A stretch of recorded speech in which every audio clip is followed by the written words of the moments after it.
Yo, hey, so about that last video, yeah.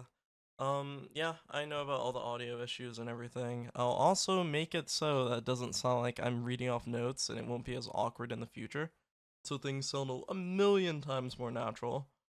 But I'm glad that you guys actually liked it. I appreciate all the feedback and everything. I'll continue doing these types of videos and stuff until I get bored of it. But no, once again, thank you guys for watching. I appreciate any feedback for this video, and I'll see you guys in the video. I said video like 1,000 times. Alright, so if you clicked on this video, clearly I'm doing something right. But clickbait title aside, hand cannons really do suck. Not really 120s, they have their own issues. 180s, I barely even consider them hand cannons. But 140s in particular really struggle. But I know what you're saying. But Rose is good, Ace is good, Hawkmoon is good, but outside of those hand cannons, can you really name anything else? Let's talk about it. So I'm going to split this video into 3 or 4 parts. If there's anything in particular that you'd like to hear more about, you care more about, or like anything like that, I'll probably leave a timestamp in the description, or it'll be on screen. So how do we define a good 140? Well, are the base stats any good? What perks does it get? Is there a way to extend the range? And what about killing potential?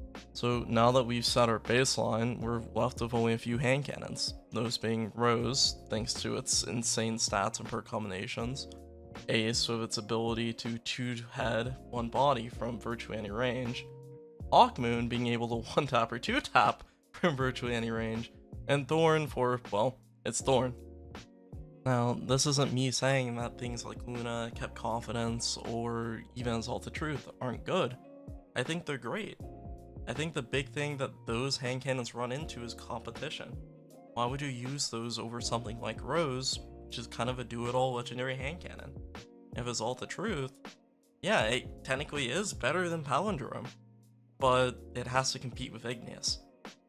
Now, the sad part is that a lot of the other 140s struggle to meet 2, 3, or sometimes even 4 of the standards I listed out previously. And this is mostly because Bungie did not create them with the same care they gave to something like Rose or Palindrome.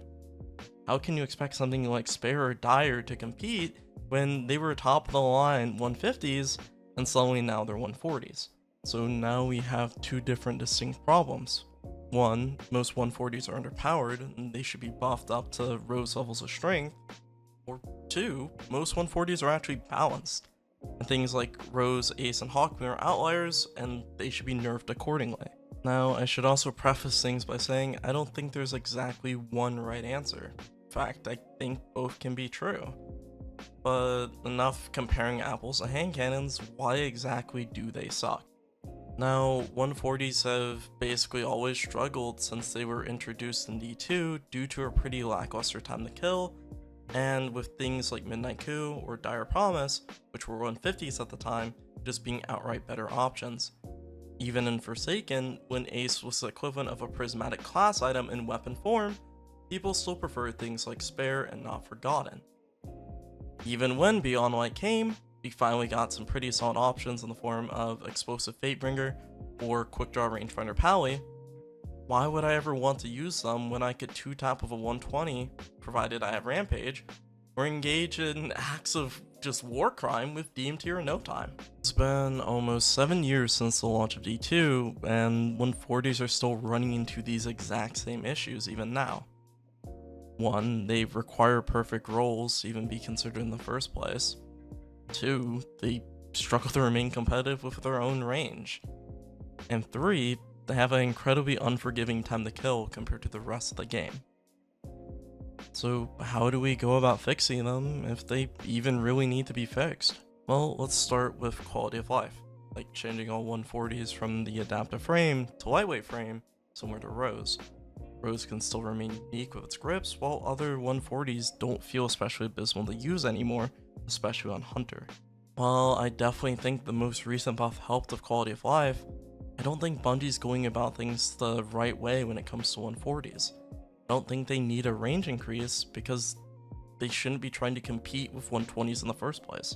With that in mind, I think allowing for 2-head 1 body would offer a lot more forgiveness while using most 140s, but obviously things like Ace and Hawkmoon would definitely have to be changed to remain a precise 3-tap, or we run into just blatant power creep. We all knew this was coming since you clicked on this video. The fix everyone has been waiting for. Just revert them back to 150s. This is always really fun to think about, but it's never been super realistic. The 0.8 time to kill would allow for 150s to remain competitive with other mid-range options, like autos and SMGs, and provided their range and their stats get adjusted accordingly, they aren't suddenly the most broken option in the game like they were in Forsaken and Shadowkeep. And like I said earlier, you could leave Ace and Hawkmoon as 140s, and they'd still have a pretty solid place within the meta. Is any of this really realistic? Probably not. I think Bungie will continue adding quality of life to 140s, maybe change their frame to lightweight later down the line, and if we're really lucky, we'll get another AE increase so jumping in the air isn't an absolute death sentence. Now, I don't think Midnight Coup or Luna's Howl will shake up the 140 meta too much. Explosive and Rampage seem like a pretty interesting combination for Midnight, and if Luna's Howl can 2-add 1 body precision instrument, it may actually end up seeing some use at a high level.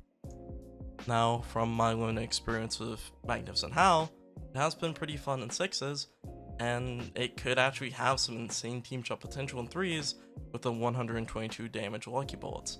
This was a pretty fun video to make, all things considered, and if you guys like the content and want to see more of it, like, comment, subscribe, and obviously give me feedback. Please tell me the audio issues are fixed, man. I really hope they are. But I'll see you guys next time. Peace.